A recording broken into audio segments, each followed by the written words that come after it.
आप सभी को वॉइस आ रही है मेरी? Yes ma'am. हाँ जी। 139 पे आ जाओ। Yes ma'am.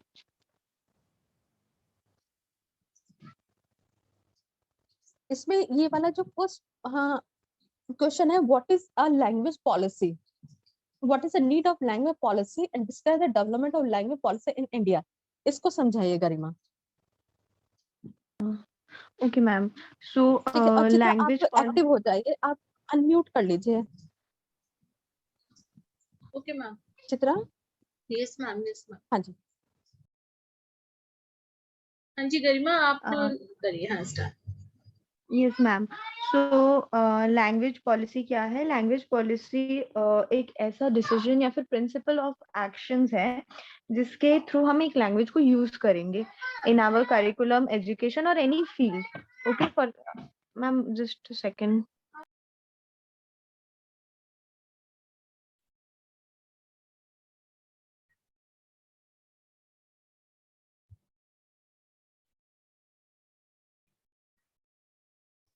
हेलो, हाँ Sorry, गरिमा क्या हुआ? हाँ जी। यस मैम, सॉरी थोड़ा सा प्रॉब्लम हो गया था। So language policy it is that हम एक पर्टिकुलर लैंग्वेज को किस प्लान ऑफ एक्शन से यूज करेंगे इन एनी फील्ड। तो ये प्रमोट इस मतलब ये डिजाइन इसलिए किया गया था ताकि जो डिफरेंट, जैसे फॉर एग्जांपल हम एक स्पेसिफिक लैंग्वेज को लेके एजुकेशन फील्ड में उसको यूज नहीं कर सकते हैं। अगर हमें मदर टंग यूज करते हैं तो वो हम करिकुलम में यूज नहीं कर सकते हैं, राइट? सो इसलिए लैंग्वेज पॉलिसी यूज की गई थी ताकि टीचर्स के लिए, स्टूडेंट्स के लिए, सबके लिए वो एक इजी हो जाए। सो यहाँ पे लिखा है, so we can say that language policy is a cover term for all the linguistic behaviors, assumption, cultural forms towards a language. So language policy के ऊपर बहुत सारे एमिनेंट स्कॉलर्स ने भी बात की थी। उनके नाम मेंशन है पेज नंबर 140 फर्स्ट पैराग्राफ। सो जब ये लैंग्वेज पॉलिसी फ्रेम, तो इसमें कुछ गरिमा आपकी वॉइस नहीं आ रही है, आई थिंक नेटवर्क इशू है।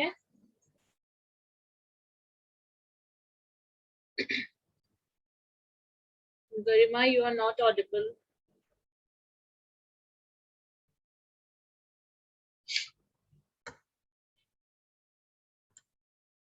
I think Garima is facing some network issues.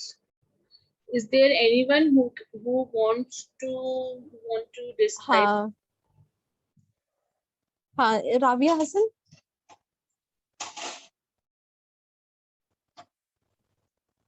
हाँ, इनकी ना वॉइस थोड़ी सी आ नहीं रही है।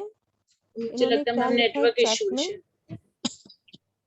हाँ, नेटवर्क इश्यूज है यहाँ पे ना। Sorry ma'am, am I audible now? Yes. Yes ma'am. तो इंडिया में इतनी ज्यादा डाइवर्सिटी है रिगार्डिंग लैंग्वेज एंड कल्चर, तो जो लैंग्वेज पॉलिसी यहाँ पे जो पॉलिसी यहाँ पे फिक्स की गई थी उस टाइम बहुत ज्यादा प्रॉब्लम आई थी इसको फिक्स करने में। क्या हुआ था मैम, इसमें पूरी हिस्ट्री दी हुई है, वो पढ़नी है हमें? जितना आप शॉर्ट में बता सकते हो ना गरिमा, उतना शॉर्ट में नहीं ये डिस्क्राइब कर दे। Okay ma'am. तो जब आर्यंस आए थे इंडिया में उस टाइम संस्कृत यूज होता था, राइट? बट मल्टीलिंग्विज्म के वजह से उसमें प्रॉब्लम नहीं आई थी। गवर्नमेंट मतलब जो गवर्नेंस थी वो बहुत इजीली फंक्शन कर रही थी। बट धीरे धीरे क्या हुआ, डिफरेंट डोमेन्स को डिफरेंट डिफरेंट लैंग्वेजेस असाइन करने लग गए थे। और ब्रिटिश रूल के बाद क्या हुआ था, इंडिया के जो वर्नाक्युलर्स हैं वो भी इंग्लिश यूज करने लगे, बिकॉज ब्रिटिशर्स ने इंडिया में इंग्लिश प्रमोट कर दिया था, ऑल्दो हिंदी यहाँ पे हमारा मेन लैंग्वेज था, राइट? तो आफ्टर इंडिपेंडेंस क्या हुआ, लैंग्वेज पॉलिसी की जरूरत बहुत ज्यादा पड़ गई इंडिया में। और जो उस टाइम मुगल एम्पायर्स भी एग्जिस्ट करते थे इंडिया में जब ये पॉलिसी बन रही थी। Language policy is about language choice और the use of language in different domains, right? But क्या हुआ था कि ये जो है मैकोलेज मिनट, ये क्या है मैम? ये मैकले ना एक्चुअली ये स्कॉलर है।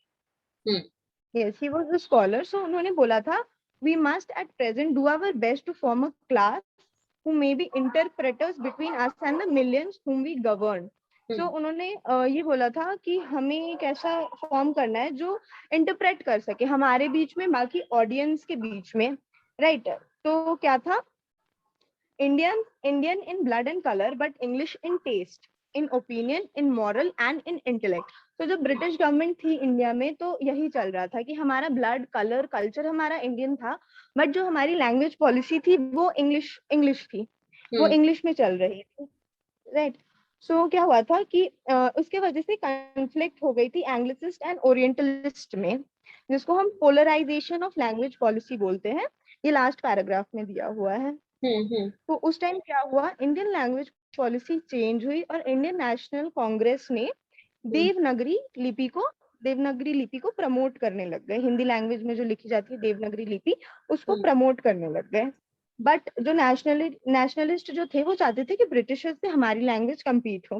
गांधी जी ने सपोर्ट किया था इसको, संस्कृत को, कि हम देवनागरी लिपि में ही इसको वो करें। एंड देन मुस्लिम्स ने क्या किया, उनको चाहिए था दैट उर्दू मार्जिनलाइज हो।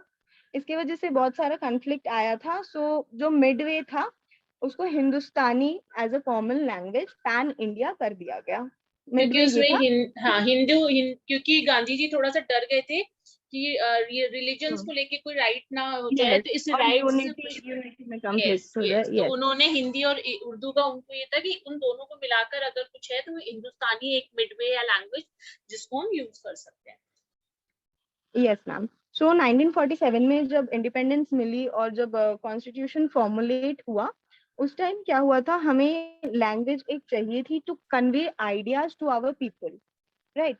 But India being a vast polity with lot of diversities led a big question in front of the leaders of the country, because अगर हम हिंदी भी रखते हैं as our common language, but India में बहुत सारे ऐसे states हैं जहाँ पे लोगों को हिंदी नहीं आती है।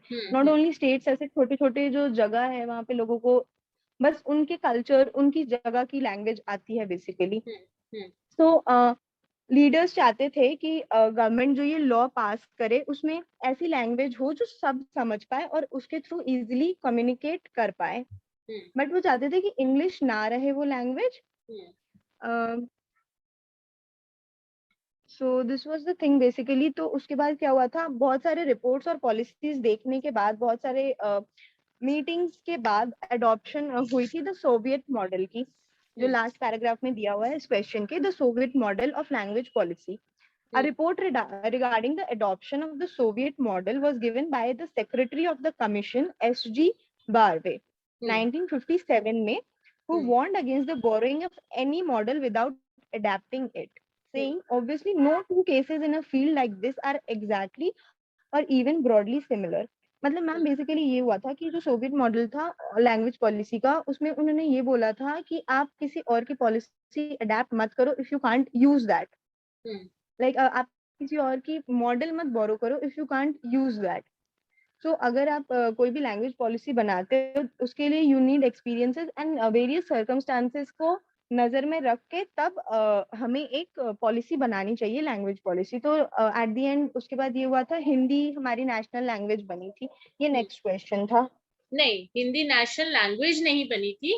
एक्चुअली नेशनल लैंग्वेज नहीं है। Hindi is official language because अभी तक अकॉर्डिंग टू आर्टिकल 341 अगर आप जाओ तो 2010 में सुप्रीम कोर्ट ने एक लॉ पास किया था। According to that Hindi is a official language, not a national language, right?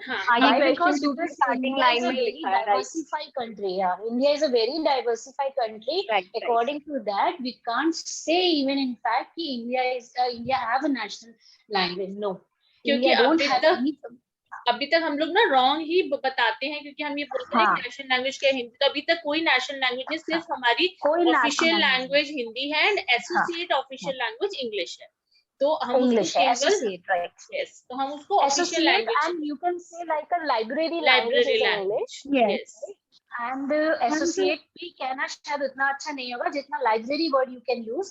और हिंदी को आप सिर्फ ऑफिशियल लैंग्वेज ही कह सकते हो। आर्टिकल 351 और आर्टिकल 348 टू सेक्शन 7 अगर आप पढ़ोगे तो एग्जैक्टली वहां पर चीजें मेंशन है कि क्या मीन है ऑफिशियल लैंग्वेज ना। इंडियन ऑफिशियल लैंग्वेज का, which is Hindi. Question number 2 में बेसिकली यही है, ऑफिशियल लैंग्वेज एंड जो नेशनल लैंग्वेज है उसके बीच का डिफरेंस, एंड क्यों हम हिंदी को या फिर देवनागरी लिपि को वेरियस मतलब हम उसको ऑफिशियल क्यों नहीं कर सकते हैं, क्या प्रॉब्लम्स आई थी उसको करने में। सो सेकंड जो क्वेश्चन है वो पूरा यही डिस्क्राइब करता था कि दैट इस स्टेट में ये प्रॉब्लम आ रही थी, इस स्टेट में ये प्रॉब्लम आ एक्चुअली रही उसका प्रॉब्लम ये था बेसिकली, अगर हम बुक को नहीं, अगर हम कहते हैं इंडियन कॉन्स्टिट्यूशन को अच्छे से पढ़ें तो उसमें साफ लिखा हुआ है कि जब सुप्रीम कोर्ट ने एक लॉ पास किया था अकॉर्डिंग टू आर्टिकल 348 सेक्शन 7 के अकॉर्डिंगली, जिसमें ये कहा गया था जिस भी स्टेट में हिंदी बोली जाती है,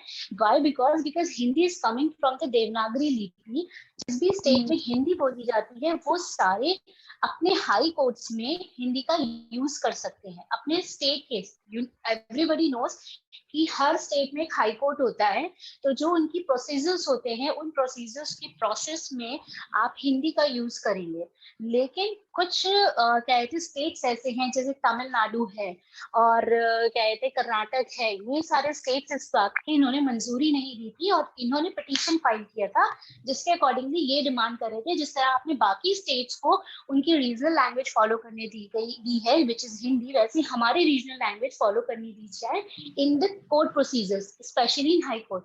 तो सुप्रीम कोर्ट ने इस पिटीशन को डिनाई कर दिया और आफ्टर दैट उन्होंने फिर से ये कहा या तो हिंदी या फिर इंग्लिश, लेकिन Hindi is official language, English is the library language.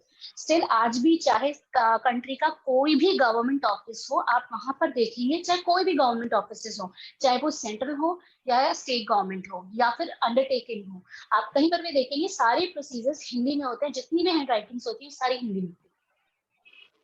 This is the mean, तभी हिंदी को ऑफिशियल लैंग्वेज बोला गया है। व्हाई? बिकॉज ऑफिशियल्स मतलब officers are using the Hindi specially whenever they are communicating some important things, क्योंकि जितने भी रूल्स एंड रेगुलेशंस हैं वो सब हिंदी में। Right, this is the mean. Yes. Garima आगे अभी आप कुछ और इसमें आगे ऐड ऑन कर रहे हो? क्वेश्चन नंबर 2 ना मैम? ये क्वेश्चन नंबर 1 तो कंप्लीट हो गया है। नहीं, हाँ, क्वेश्चन नंबर 1 ऑलमोस्ट कंप्लीट ही है। अब इसमें मतलब क्योंकि लैंग्वेज पॉलिसी ऑफ इंडिया के बारे में ही था जो गरिमा ने बता दिया है। मैम, हाँ जी, यस मैम, क्वेश्चन हाँ नंबर जी, 1 इज हाँ डन।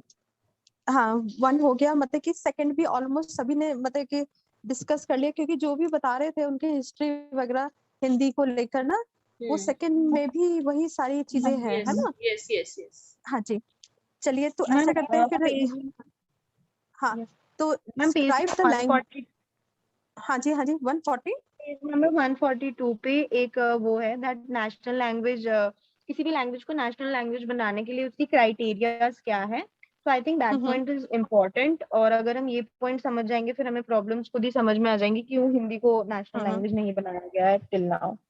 हाँ हाँ बताओ मैम, ये दिया मतलब यहाँ पे दिया हुआ है कि गांधी जी के अकॉर्डिंग कुछ क्राइटेरियाज थे नेशनल लैंग्वेज बनाने के लिए, दैट इज कि सारे गवर्नमेंट ऑफिशियल्स के लिए इजी होना चाहिए वो लर्न करने के लिए। हाँ भाई, हाँ बिल्कुल बिल्कुल, जो लवली जी ने उसको कैरी किया था। हाँ नहीं नहीं, बिल्कुल बिल्कुल, हाँ नहीं नहीं, ठीक है सारे ठीक है। फील्ड, रिलीजन, पॉलिटिक्स, ये सब में वो लैंग्वेज सर्व हो पाए, मतलब चल जाए हर जगह। और ये मेजोरिटी लैंग्वेज होनी चाहिए। अगर हम हिंदी को बनाते तो Hindi most of the states की मेजोरिटी लैंग्वेज होनी चाहिए, विच इज नॉट, एंड वो इजी टू लर्न होनी चाहिए फॉर एवरीवन। एंड मतलब इसको टेम्पररी नहीं बनाना चाहिए, कंसिडर नहीं किसी भी लैंग्वेज को चूज करते हुए उसको हम टेम्पररी नेशनल लैंग्वेज नहीं बना सकते हैं। तो दैट शुड बी सारा कुछ कंसिडर करके we should choose one language as a national language of India. ये क्राइटेरिया है बेसिकली। बिल्कुल ठीक है, चलिए पेज नंबर 145 पे आ जाइए। यहाँ पे हाँ सबसे इम्पोर्टेंट क्वेश्चन है 3 लैंग्वेज फॉर्मूला। इस पूरे ना चैप्टर में से ये वाला हाँ जो क्वेश्चन है 3 लैंग्वेज फॉर्मूला, ये जरूर आता है, ठीक है? ये शॉर्ट नोट में ही आता है ज्यादातर, तो इसको डिस्क्राइब करे। हाँ दिव्यांशी आप करोगे? दिव्यांशी है क्या? यस मैम है। हाँ जी, दिव्यांशी आप इसको डिस्क्राइब करेंगे?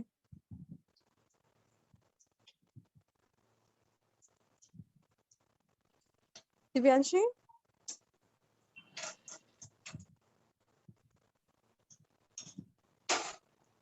दिव्यांशी?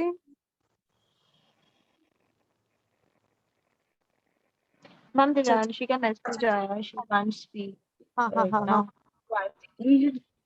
हाँ। अच्छा, राबिया हसन, आप? राबिया हसन, आप बताएंगे?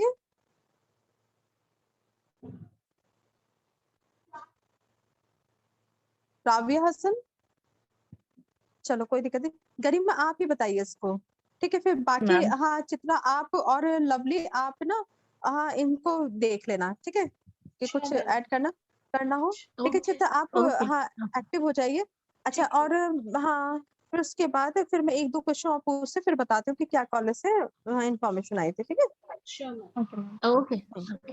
तो ये जो 3 लैंग्वेज फॉर्मूला है, ये बहुत सारी पॉलिसीज और स्ट्रैटेजीज के बहुत सारे डिबेट्स डिस्कशंस के बाद, सारे कुछ माइंड में रखने के बाद, सारी फील्ड्स देखने के बाद बनाई गई थी। Central advisory board on education, that is CABE, सबसे ओल्डेस्ट बॉडी ऑफ एजुकेशन जो था इंडिया में उस टाइम पे, उन्होंने ये डिस्कशन इनिशिएट किया था कि स्कूल में कौन सी लैंग्वेज, मतलब लाइक स्कूल एजुकेशन के लिए क्या लैंग्वेज यूज होनी चाहिए। This is in the time of 1940s, and ये डिस्कशन 1960s तक चली थी। एंड देन 5 मेजर जो इश्यूज आए थे या फिर जो हमें कंसिडर करना था पॉइंट्स, वो यहाँ पे दिए हुए हैं। First is that number of languages to be taught at various level of school education. तो अगर हम प्राइमरी लेवल में कितने हम लैंग्वेजेस सिखाएंगे बच्चे को, फर्स्ट लैंग्वेज, सेकंड लैंग्वेज, फिर सेकेंडरी में या फिर हायर एजुकेशन में कितने लैंग्वेजेस हम करेंगे, it was decided according to the school level. Second is the introduction of second and third language, जैसे I am from Bengal, so second language Hindi था, third language was their regional language, that is Bengali, तो वो introduce करना था। Third is that the place of role of English. What role will English play in the education field, which was very important, obviously, and the place of role of Hindi, because Hindi was our official language. And the fifth point is the teaching of Sanskrit and minor languages in school. ये 5 points consider किए गए थे या फिर इन 5 point पे main discussions वगैरह हुए थे। तो द बोर्ड जब उनकी 23rd मीटिंग हेल्ड हुई थी 1956 में, बोर्ड ने एडवाइस किया था कि हमें एक 3 लैंग्वेज फॉर्मूला बनाना चाहिए। 3 लैंग्वेज फॉर्मूला में क्या था कि Hindi as well as non Hindi speaking areas, मतलब कंट्री के एरियाज को at the middle and high school stage, मतलब उनको जो मिडिल स्कूल स्टेज होता है, हाई स्कूल स्टेज होता है, उसमें ये सारे फॉर्मूलाज यूज करने हैं। मैं बताती हूँ कौन से फॉर्मूला।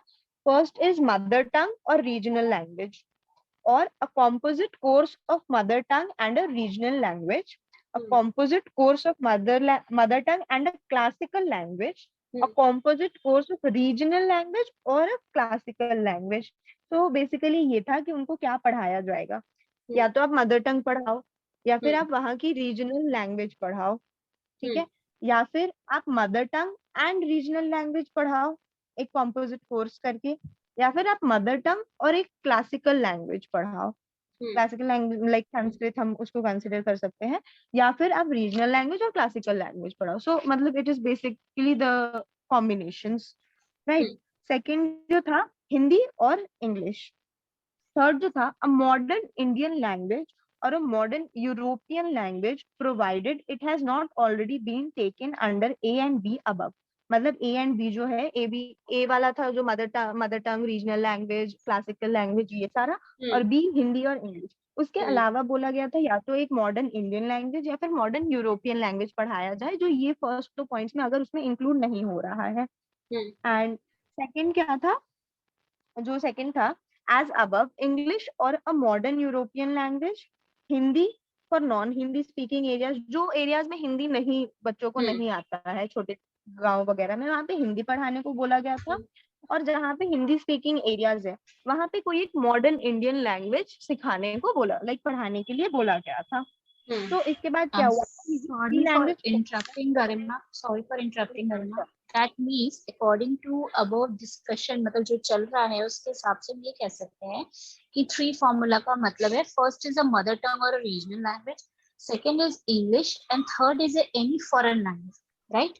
ये बाद में इन्होंने समराइज किया था, इसको सिंप्लीफाई कर दिया था, बिकॉज ये बहुत ज्यादा लाइक हम भी अगर ये पढ़े तो हमें भी बहुत कंफ्यूजिंग लगेगा ये, तो इसको सिंप्लीफाई करके ये बोला था कि इधर आप मदर लैंग्वेज या फिर एक रीजनल लैंग्वेज पढ़ाओ, आप हिंदी पढ़ाओ, या फिर मतलब अगर हिंदी स्पीकिंग एरिया में हो आप तो फिर कोई आप इंडियन लैंग्वेज पढ़ाओ, और थर्ड है एक इंग्लिश या फिर कोई भी एक मॉडर्न यूरोपियन लैंग्वेज पढ़ाना। सो ये 3 जो थे लैंग्वेजेस ये हुए थे। तो मैं एग्जांपल देती हूँ, जैसे I was from English medium school, तो हमारा फर्स्ट लैंग्वेज वाज इंग्लिश, तो हमारा थर्ड पॉइंट कवर हो गया।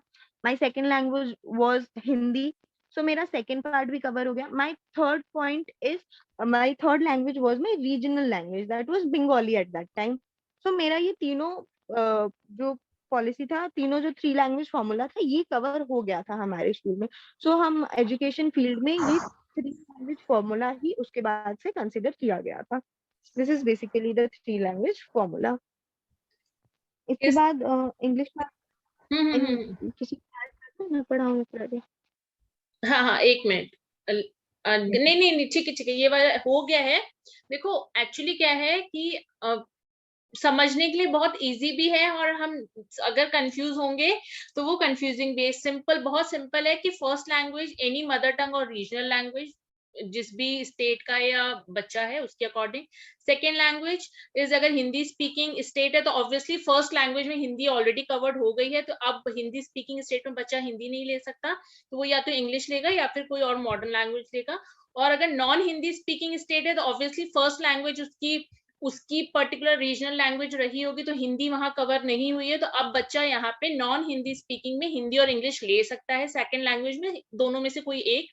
थर्ड लैंग्वेज उन्होंने वही बोला है कि हिंदी स्पीकिंग स्टेट हो या नॉन हिंदी स्पीकिंग स्टेट हो, इट विल बी इंग्लिश और मॉडर्न इंडियन लैंग्वेज। ठीक है, अगर इंग्लिश नहीं ली है सेकंड लैंग्वेज में।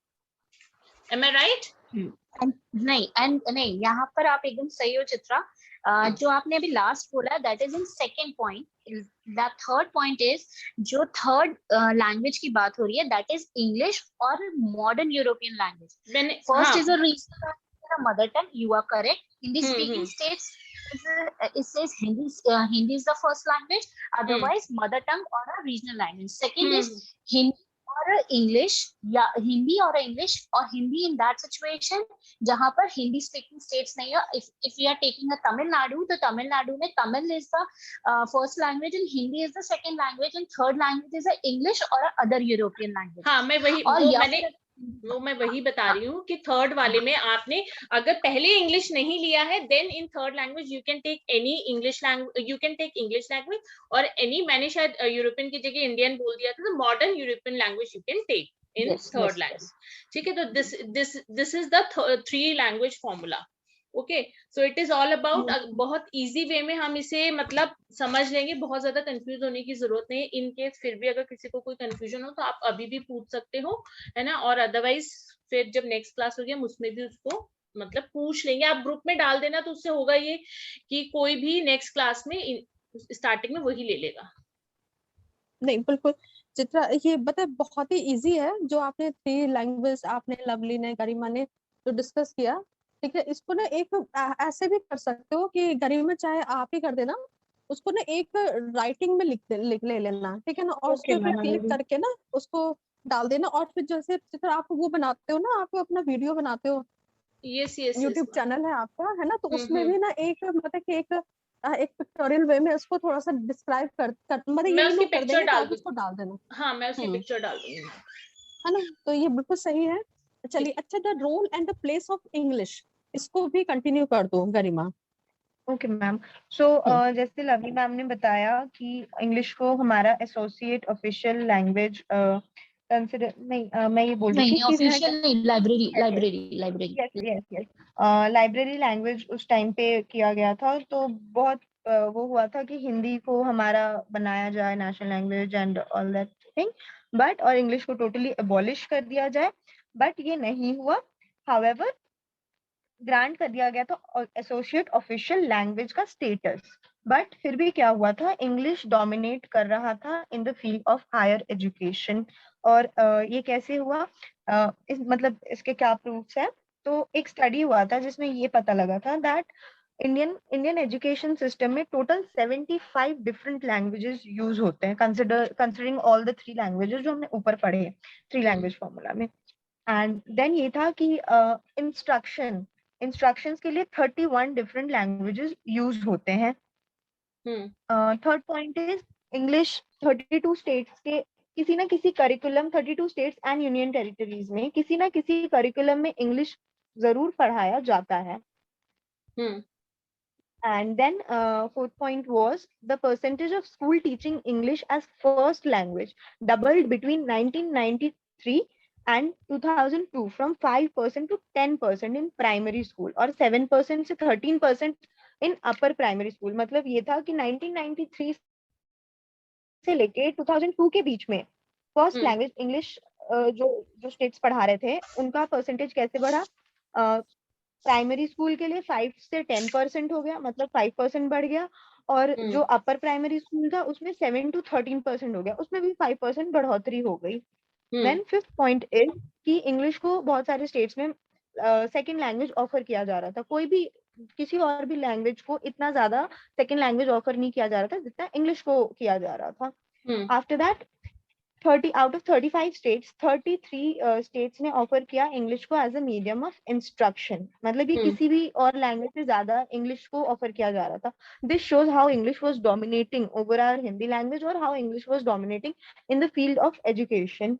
Then the same thing in from 1993 to 2002 बहुत ज्यादा इंक्रीज हुआ था as medium of instruction. English को बनाने लग गए थे as the medium of instruction, उसमें भी 5% इंक्रीज हुआ था प्राइमरी स्कूल्स में। Then by 2002 more than a quarter of all secondary schools were offering English as a medium of instruction. So by 2002 क्या हो गया था कि 1/4% जो थे schools वो इंग्लिश को as medium of instruction offer करने लग गए थे। And the ninth point is English is offered as a second language in 19 states, out of which 16 introduced it in class 1 और एक स्टेट जो था वो क्लास 3 में इंट्रोड्यूस करता है और 2 स्टेट थे जो क्लास 5 में इंट्रोड्यूस करते हैं। But the fact being English को as a second language consider करा जा रहा था इन 19 स्टेट्स में। So this was the like role and place of English in our education system और ये कैसे चेंज हुआ ओवर द टाइम। इसके बाद मैम ये पढ़ना है, ये जो हिस्ट्री थोड़ी बहुत है इसका भी एक्चुअली क्या है, अगर शॉर्ट में लवली जी आप इसमें कुछ अगर ऐड करना चाहते हो तो आप कर सकते हो, अगर कुछ इसमें रह गया है जो। हाँ नहीं, इसमें कुछ ऐड मत करो गरिमा। इसमें देखो मैं बेसिकली एक चीज बताऊं, मैं आप क्लियरली बता दूं, मैंने शालिनी मैम को भी ये चीज बोला था कि मेरी ड्यू टू वैक्सीनेशन मेरी काफी इधर तबियत अप एंड डाउन रही है। मैंने नोट सबमिट कर दिया था तो मैंने यही चीज बोली थी, जो भी इन्होंने कल टास्क दिया था वो सारी चीजें ऐसी हैं कि हमें जरूरी नहीं है कि हम हिस्ट्री बेसिस पे लिखें, हम अपनी करंट एक्सपीरियंस और प्रीवियस एक्सपीरियंस। तो अगर हम बात करें इस टॉपिक की particular the value and the status of the English या रोल ऑफ द इंग्लिश या क्या टीचिंग रोल है, तो अगर जो भी गरिमा ने बताया it is sufficient because history इसमें बहुत ज्यादा डिमांडेबल नहीं है। बुक में इसलिए हिस्ट्री दी गई है जिससे हमें जो है हमें इनके बेसिक कॉन्सेप्ट्स पता चल जाए कि आखिर इंग्लिश क्यों आई, कैसे आई और क्या कर रही है। तो आपने जितना भी बताया Garima that is more than sufficient. जरूरी नहीं है कि हम हिस्ट्री इसकी बहुत डीपली पढ़े और मेमोराइज करके उसको लिखें, बट बेसिकली जो इसका कंटेंट है वो क्लियर है कि मतलब मेन जो इसका जो कॉन्सेप्ट है why English is using and what is the status and role of that, तो वो क्लियर है। आई पर्सनली मैम पेज 148 पे ma'am just one point, page 148 पे एक पॉइंट दिया हुआ है which is I think a good point. उसमें ये था कि ऑल्दो इंग्लिश इतना हर जगह एक्सेप्टेबल हो गया था, स्टिल जो यूथ थी उनको इंग्लिश इतनी अच्छी नहीं आती थी या फिर जो रूरल एरियाज थे वहां तक इंग्लिश नहीं पहुंच पाई थी। सो जो नेशनल फोकस ग्रुप्स थे उन्होंने इस बात पे आर्ग्यू किया था कि इंग्लिश की जगह क्या है वो पता रहनी चाहिए एजुकेशन में। लाइक अगर इंडियन लैंग्वेजेस के साथ इंग्लिश का कंपैरिजन की उसकी जगह कहाँ है वो। सेकेंडली अगर इंग्लिश को हम इतना वो दे रहे हैं, कंसिडर कर रहे हैं, देन बच्चे जो medium like regional medium school में उनकी इंग्लिश कैसे स्ट्रेंथन हो, because at this point national and international field में इंग्लिश को ही as a quality of learning और स्टडिंग ये सब कंसिडर किया जाता है। एंड इसमें और इंग्लिश को हम इंग्लिश लैंग्वेज को आज की डेट में चाहे वो कभी भी हमारे देश में इंट्रोड्यूस हुई हो और लोगों के थ्रू एक्वायर की गई हो, बट इंग्लिश को एज अ लैंग्वेज हम यहाँ ट्रीट नहीं करते, हम एज अ स्किल, जो अभी आपने एग्जैक्टली गरिमा जो आपने पूरा बोला है ना, तो हम यहाँ पर इंग्लिश को एज अ लैंग्वेज नहीं ट्रीट करते, एज अ स्किल ट्रीट करते हैं। व्हाई? बिकॉज अगर हम गवर्नमेंट ऑफिसर्स की बात करें, बिकॉज अगर हम इंडिया की बात करते हैं तो India is not a multinational companies surrounded area, मतलब सराउंडेड एरिया है, लेकिन इंडिया बेसिकली मल्टीनेशनल कंपनी वाला सिस्टम नहीं है। यहाँ पर क्या है, यहाँ पर पब्लिक सेक्टर्स और government, state government, national government, इस तरीके की चीजें हैं यहाँ पे। तो जनरली यहाँ पर हम हिंदी यूज करते हैं, चाहे वो कोई भी स्टेट्स हो। लेकिन जब बात आती है मल्टीनेशनल कंपनीज की, या फिर इंटरनेशनल स्कूल्स की, या फिर जॉब अपॉर्चुनिटीज या फ्यूचर गोल्स की, तब हम बात करते हैं इंग्लिश की, क्योंकि without English we can't survive. अगर हमें करियर ग्रोथ चाहिए, अगर हमें अपनी लाइफ को आगे बढ़ाना है, चीजों को, अपॉर्चुनिटीज को अवेल करना है, then we can use English. वहां हमारा हिंदी से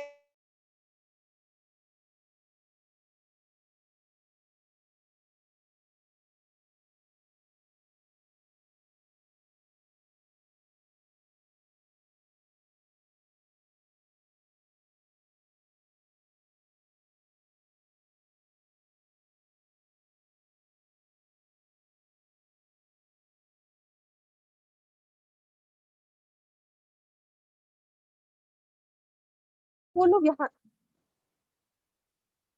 तो जब वो लोग यहाँ से जाने लगे तो क्या था कि उनकी जगह पे ना, जो हमारे कंट्री में, जो हमारे इंडिया में जो बहुत मतलब कि बिजनेस, बड़े बड़े बिजनेसमैन या टाइकून्स होते थे, तो उन्होंने वो जगह ले ली।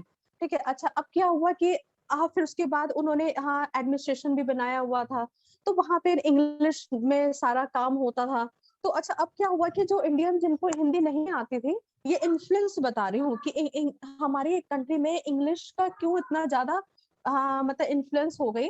उसका रीजन सिर्फ यही था कि अगर आप पूरा सब कुछ पढ़ोगे डिटेल में तो यही पता चलेगा। तो उससे क्या हुआ कि धीरे धीरे ये होने लगा कि हाँ, अच्छे पॉश एरिया में जो लोग रहते थे वो इंग्लिश में बात करते थे। ठीक है, वो फॉरेन जाते थे, वहां से पढ़ के आते थे, तो अपनी लैंग्वेज में वो इंग्लिश ही वर्ड्स यूज करते थे। अच्छा, बड़ी बड़ी जो कंपनीज होती थी या फिर जो भी हायर पोजीशन होती थी, वहां पे इंग्लिश में बात होती थी। अच्छा, अब ये भी बोला जाता है जो इंग्लिश में बात करता है वो कोट पहनता है, वो हैट लगाता है। तो एक ऐसा ना इन्वायरमेंट बन गया था कि लोगों को धीरे धीरे उसकी ना नीड लगने लगी थी कि भैया अगर हम इंग्लिश नहीं सीखेंगे, जैसे hello, yes yes ma'am, yes ma'am. हाँ जी, हाँ तो बस यही है। हाँ, अगर हम बात करें तो इंग्लिश की ना इसीलिए एक नेसेसरी सी हम लोग को फील होने लगी कि इंडिया में, क्योंकि एक ना इन्वायरमेंट पहले ही अंग्रेज लोग जो ब्रिटिशर्स थे ना, वो पहले ही बना के चले गए थे हमारी कंट्री में, कि जो स्पोकन इंग्लिश वाला बंदा है ना, वो एक हाई क्लास का नजर आता था, और जो हाँ मतलब कि अदर देन हाँ इंग्लिश था, वो लोअर क्लास नजर आता था। तो इसलिए क्या हुआ कि धीरे धीरे ये हमारे दिमाग में हर चीज में वेस्टर्न चीजें बढ़ती चली गई। तो जो अभी गरिमा बात कर रही थी ना कि भाई क्या इसकी नेसेसरी थी, क्यों हम इंग्लिश हमने अडॉप्ट की, क्या था उसका जो बेसिक रीजन सिर्फ यही था कि जो ब्रिटिशर्स थे ना, पहले ही एक डिफरेंस पैदा करके चले गए थे हमारे बीच में। चाहे वो जॉब पर्पस जॉब हो, चाहे वो एक कॉलोनी वाइज हो, या फिर मतलब कि हाँ मतलब चाहे हमारी बॉडी एक्टिविटीज हो, बॉडी गेस्चर हो, उसमें ना सब चीज में वो इंग्लिश घुसा के चले गए थे, हमारी एजुकेशन में इंग्लिश घुसा के चले गए थे। ये था एक बेसिक रीजन।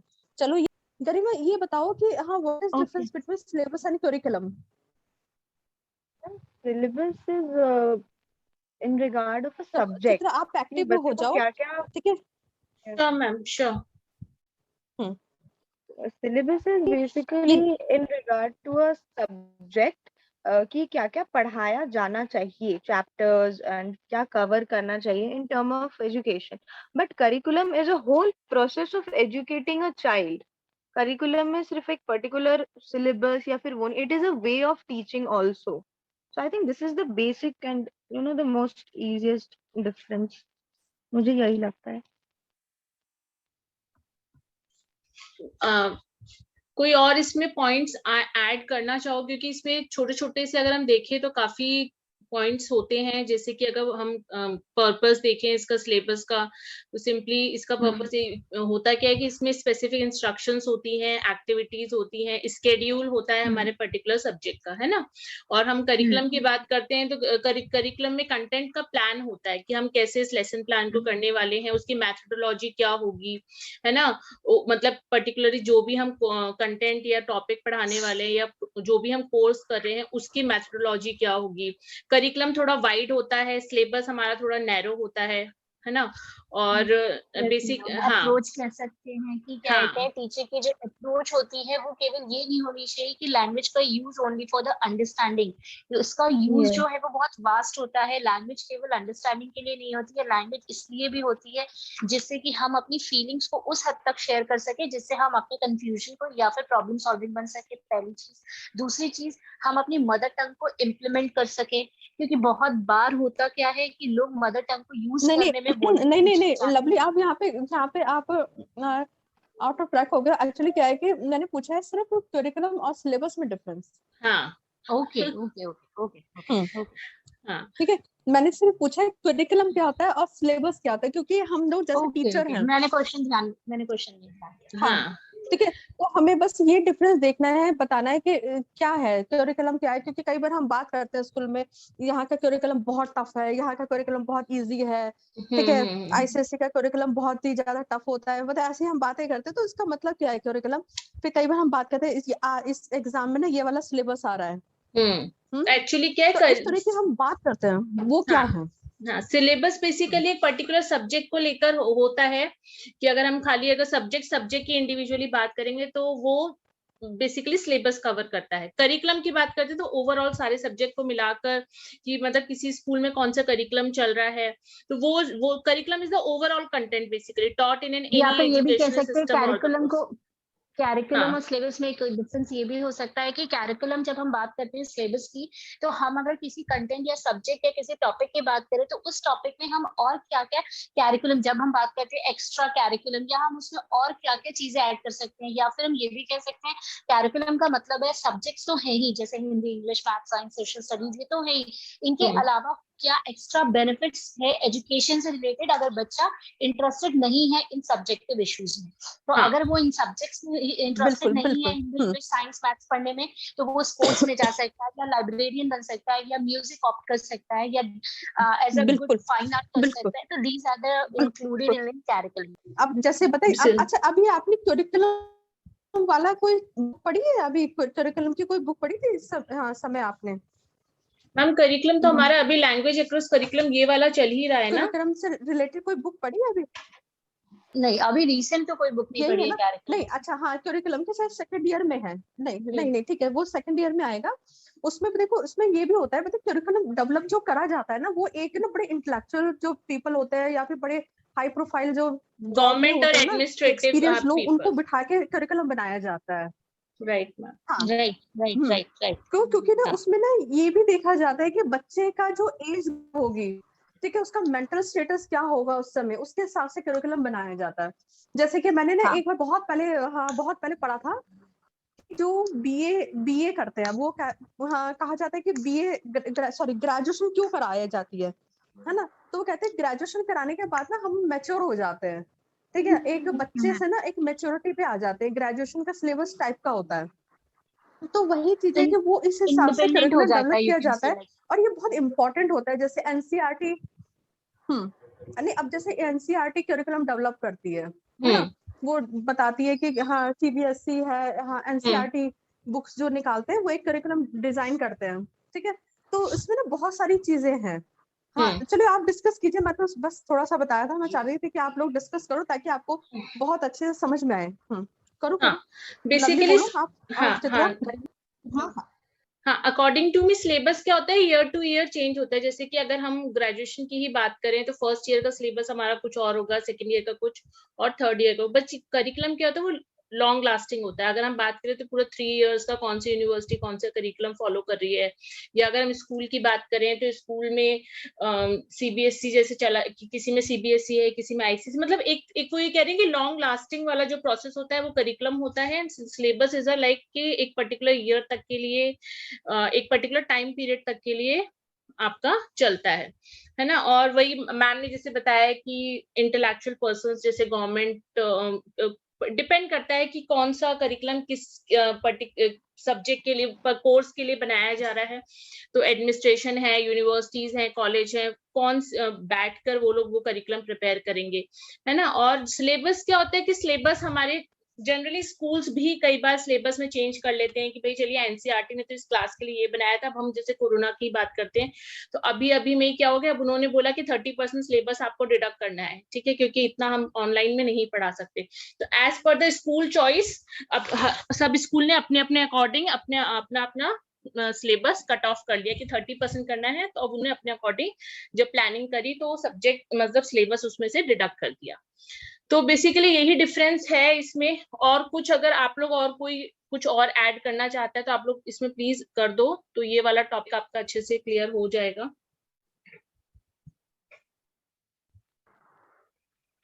मेरे हिसाब से तो सफिशिएंट है। हाँ, है ना, क्योंकि अब जैसे क्या कि आपने, अब जैसे मैं बताती हूँ थोड़ा सा, जैसे अब आप जैसे टीचर हो, जैसे चित्र आप पढ़ाते हो, सपोज करो आप 5th क्लास को पढ़ाते हो, 5th 6th 7th को पढ़ाते हो, ठीक है। तो आपने देखा होगा कि 5th जैसे करिकुलम बना तो उसमें ना मतलब कि सीरीज भी देखी जाती है। मतलब कि जैसे अगर 5th क्लास में अगर वाटर का चैप्टर लिया जा रहा है तो वो कितना बहुत इजी होगा, 6th क्लास में थोड़ा सा एडवांस होगा, और 7th क्लास में ना वो बहुत ज्यादा एडवांस लेवल पे आ जाएगा। तो जो करिकुलम जो होता है ना वो हर सीरीज को, हर क्लास को ध्यान में रख के बनाया जाएगा, है ना, कि भाई पहला स्टेप में हम इतना चीज ही बताएंगे बच्चे को, फिर सेकंड स्टेप में इतना बताएंगे, है ना। तो ये भी करिकुलम में होता है। जब आप करिकुलम पढ़ोगे ना तो आपको बहुत इंटरेस्ट आएगा, तो आपको बहुत ही मतलब कि बहुत मजेदार लगेगा। जैसे कि हम लोग बीएड करते हैं, फिर एमएड करते हैं, तो मतलब जब आप एक जॉब एक्सपीरियंस अच्छा हो जाता है हमारा ना, तो हम कई टीचर्स को ना इनवाइट किया जाता है अब उनकी ओपिनियन लेने के लिए कि भाई आप बताओ करिकुलम कैसे डेवलप किया जाए। तो क्योंकि मेरे कई सारे जान पहचान के लोग हैं जो करिकुलम करते थे, तो ऐसे जैसे घर में हम लोग बैठे होते थे, हम बच्चे थे, सुनते थे, मजा आता था। तो बीएड में ना जब मैं ये करिकुलम ये पढ़ाती हूँ ना तो मुझे बहुत मजा आता है, क्योंकि ये मैं बातें अपने घर में सुना करती थी कभी कि अच्छा नहीं ये चीज डाल देते हैं सिलेबस में ना, ये कर देते हैं, क्योंकि फिर आगे चल के हम इसमें ये ऐड ऑन करेंगे, ये ऐड ऑन करेंगे, ये माइनस कर देते हैं, बच्चा इतना चीज समझ नहीं पाएगा।